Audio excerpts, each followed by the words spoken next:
Hey everybody, Rebels of Cloud9 here. Welcome to my build. This is the first Eduard kit I have ever built, and I chose Eduard's 48CL BF108. This is a really interesting little kit, and I particularly like the color scheme that was included.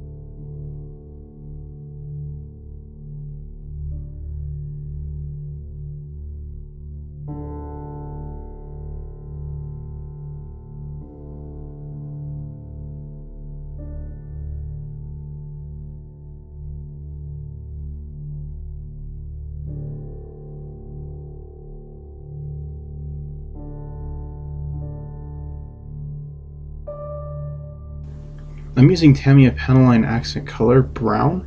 This is an enamel wash in a bottle. It's pre-mixed. All you do is shake it up and away you go. And as you can see, it's got a nice little brush applicator to highlight some of the details in the cockpit. And I spent quite a bit of time working on the cockpit. There's quite a bit to the interior there. And the clear parts are very nice and clear, so a lot of this, if not all of it, will be nicely visible once I have completed the model.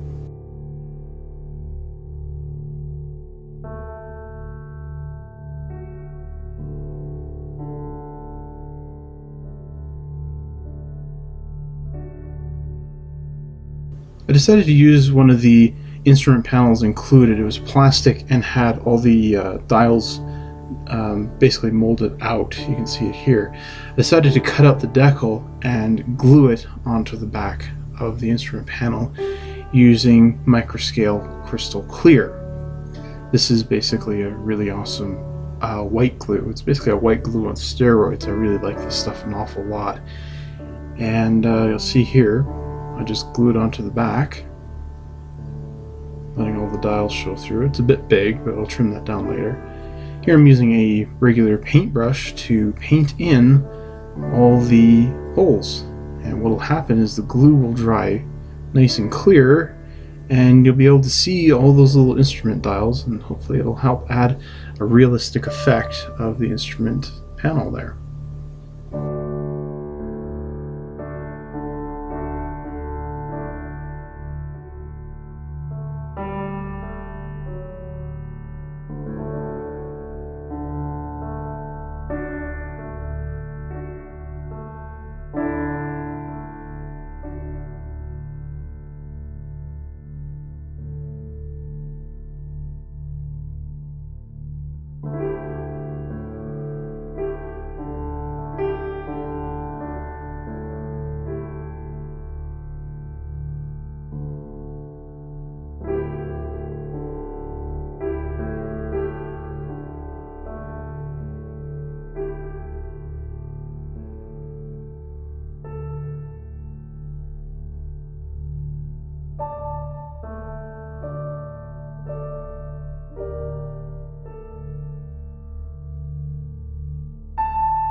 In preparation of the yellow that I'm going to be adding to the cowling and rear of the aircraft, I'm using a flat white base coat.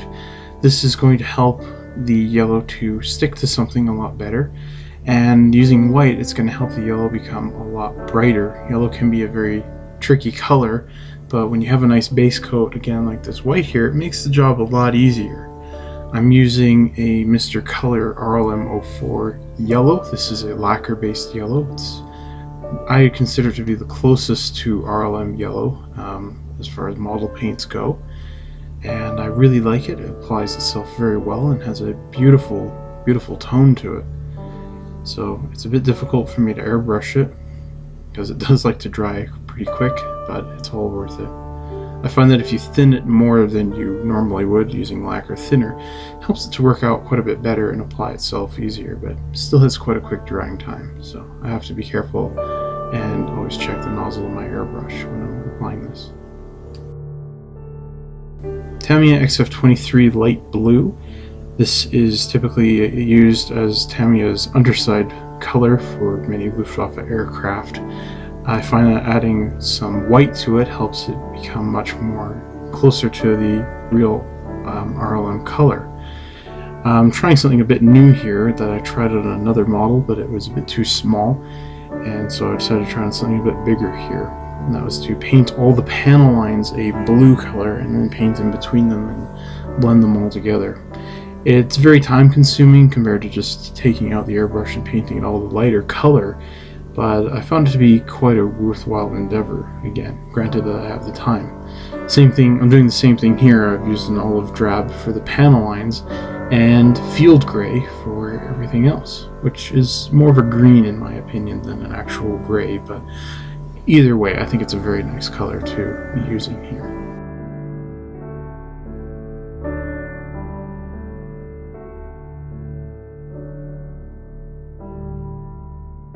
You can see I have the splinter camouflage masked off, and I'm using olive drab JGSDF. This is a fairly newer color, and I thought it looks pretty interesting and pretty close for a second green to be adding onto this model. And I really like the way that the two colors, I feel they complemented each other quite well once all the masking was removed. And I did not record removing all the maskings. I know a lot of people like that because it took me over half an hour to remove everything, and I was being very, very delicate with the tiny parts.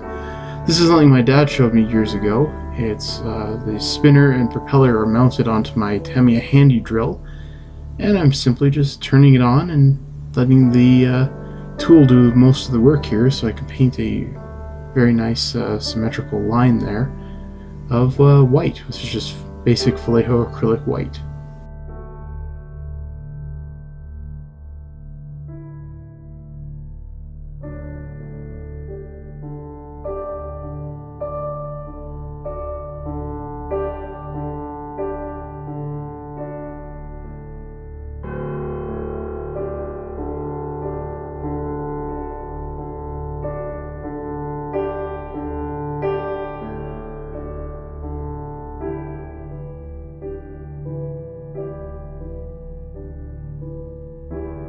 I'm now applying a gloss coat to the model using Future Floor Polish.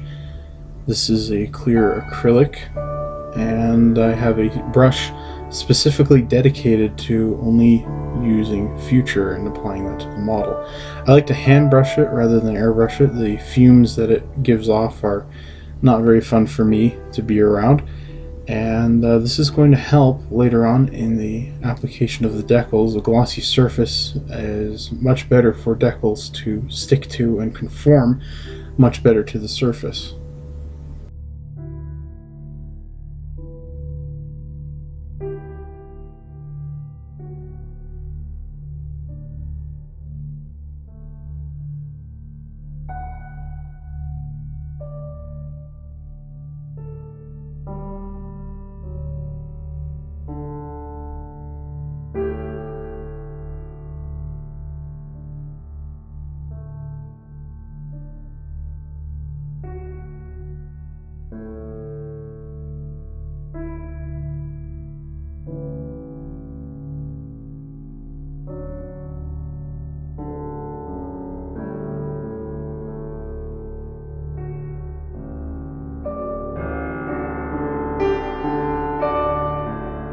I'm using Microsol. This is going to help the decals conform to the surface and stick down. It kind of melts the decals a bit, and when it dries they stay better, more snug to the surface. This works a lot better again when you have a gloss coat underneath it, and I find this to be a very effective decal solvent, especially on thin decals, because it's not that harsh compared to some of the other ones which you'd want to use on thicker decals to get them to stay.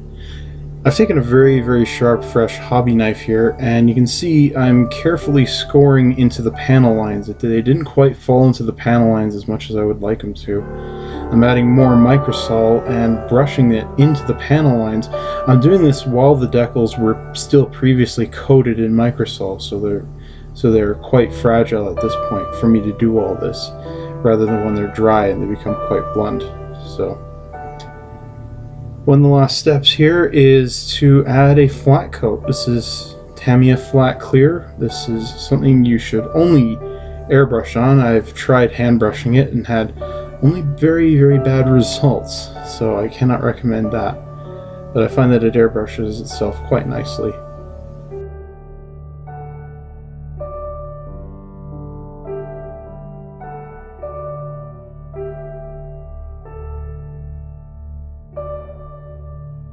This is one of the more rewarding steps, is removing your own window masks. As you'll see, there's a bit of a discoloration here, and that is some of the RLM yellow somehow got through the windows, and luckily nothing stuck. It was basically just dust. I removed the window and cleaned it out with some Novus 1, which is a plastic polish, and then cleaned the outside of the windows, and I was ready to go. So I'd like to thank everyone for sitting around and watching this video. I hope you've enjoyed my first Eduard kit. I sure did, and I will be back later on with some more builds and inbox reviews. This is Rebels at Cloud9, and thanks for watching.